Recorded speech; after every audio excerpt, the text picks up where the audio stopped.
নমস্কার।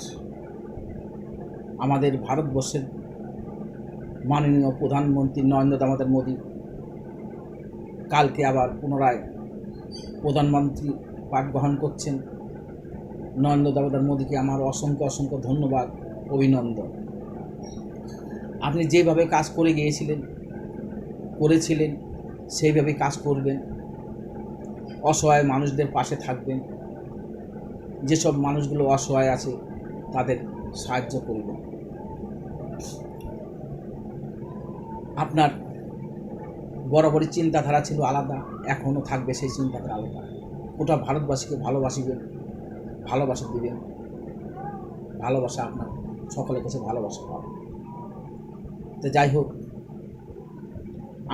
আমরা মেরেছি আপনাকে কলসির কানা, আপনার কাছে কি প্রেম আমরা পাবো না? মেরেছি কলসির কানা, তাই বলে কি আপনার কাছে প্রেম পাবো না? রামের মালা দিবেন, সকল ভারতবাসীকে ভালোবাসবেন। রামের মালা দিবেন, সকল ভারতবাসীকে ভালোবাসবেন, এই শুভকামনা আপনার কাছে। যাকে আপনি সুস্থ থাকবেন, ভালো থাকবেন, সকলের মঙ্গল করবেন, এইটাই আপনার কাছে নিবেদন। আর বিশেষ করে বলি, আপনার দলটাকে সঠিকভাবে পরিচালনা করার সিদ্ধান্ত নেবেন। আপনার দল ভুল পথে চলছে, ভুল পথে পরিচালনা করছে। এই দলটাকে আপনি সঠিকভাবে পরিচালনা করবেন। জয় শ্রীরাম, জয় শ্রীরাম, জয় শ্রীরাম।